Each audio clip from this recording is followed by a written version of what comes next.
Good good morning, afternoon, something like that. Hey, this is like the third time I've tried to film this, and my dog's got in a fight. My niece and nephew. It's just been a crazy kind of week. I hope you're not all feeling the same pressures. This is a quick one anyway.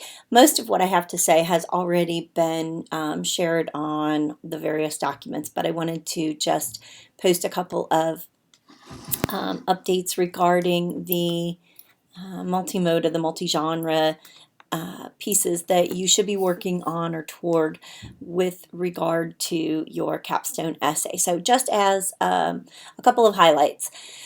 Basically, what you're doing, you should have created your website. All right, that website, at this point, all I needed was a web address. If you didn't do that, please, if you can't get it, I think the discussion posting has closed, email it to me. All right, I just need the actual web address, the shell. It doesn't have to have any content yet. It just has to be the actual website that you're going to use to hold or house all of the information that you're going to provide. Inside or on that website, you're going to have links to your capstone essay that's already complete, your research, meaning your annotated bib, which already is complete. You don't need to have your proposal information on there. You'll just actually post the citations. So you think about it this way. If somebody were to come across this website on, say, vaping, they would be able to find a lot of information. So if I happened online across vaping, I could learn a little something on your capstone or your research argument. I could open up your annotated bibliography.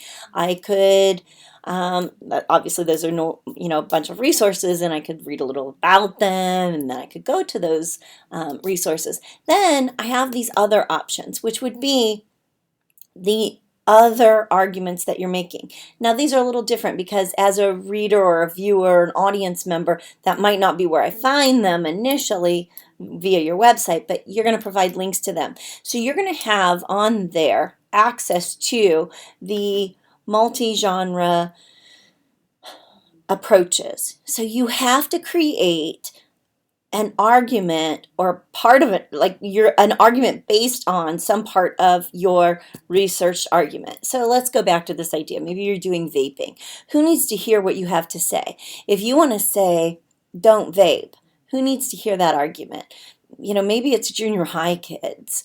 Maybe that's your target audience. What's the best way to reach them? I'm going to bet that designing a PowerPoint for seventh graders or eighth graders is probably not going to be that effective. Would you have listened to a PowerPoint in seventh or eighth grade? Probably not. So what do you think would be the best way to reach that target audience?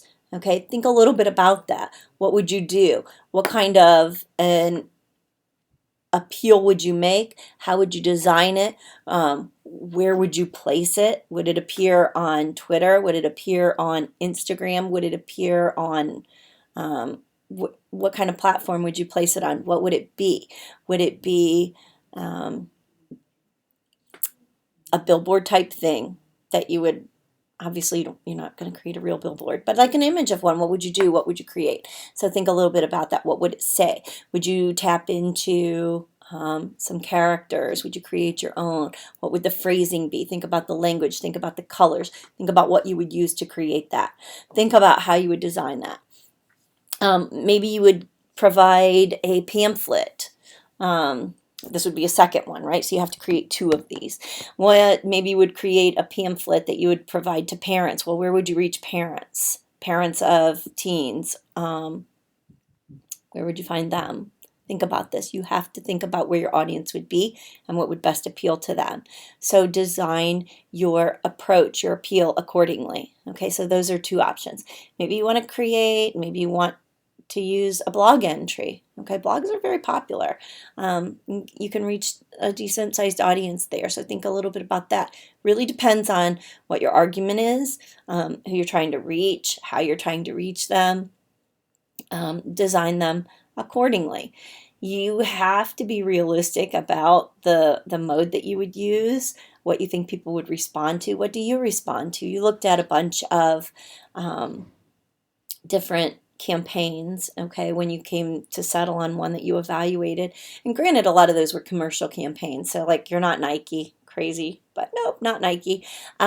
So you can't go out and create commercials, but you learn a lot about what they know about their target audience and how they design their ads accordingly.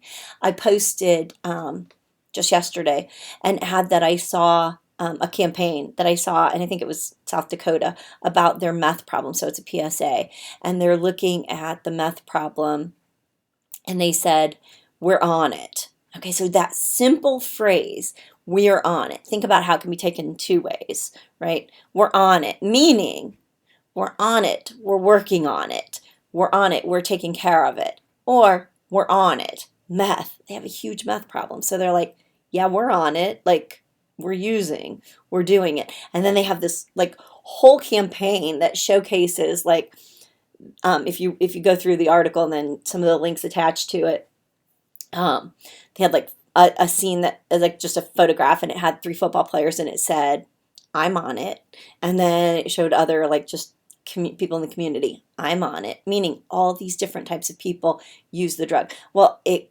caused a big public outrage, you can imagine, right? But it's powerful, it's effective, because it's drawing attention and it's saying, "Hey, look, anybody could be using meth," and that's what they want to do, is they want to call attention to it. So think about your particular subject matter. You don't have to cover all of the information in your capstone essay. That's a different kind of audience. It's an academic audience. You're looking at appealing to a different crowd and providing a different amount of information. So maybe you take one piece of that and think about what you might want to say about some facet of your argument, and then design it accordingly. So look at how you might put that together for a particular audience or some piece of it. And that's what you're going to do. And then you'll just share that with us on your web page. That's really just a home for it, okay? You'll also have to give a little explanation, all right? So a little summary of what you created and why you created it and where it would appear, and a little, almost like a rhetorical analysis of what you did and why you did it. And that will be your final piece. So each week, add a little bit, give me another one, give me another one, keep adding to this as you work your way through it. Keep checking Brightspace, and I hope you're enjoying these last few weeks. Stay posted. No extra credit this week. You guys are just, those of you that are taking advantage of the extra credit are just piling it up. So take a break from it this week. Have a great weekend. Bye.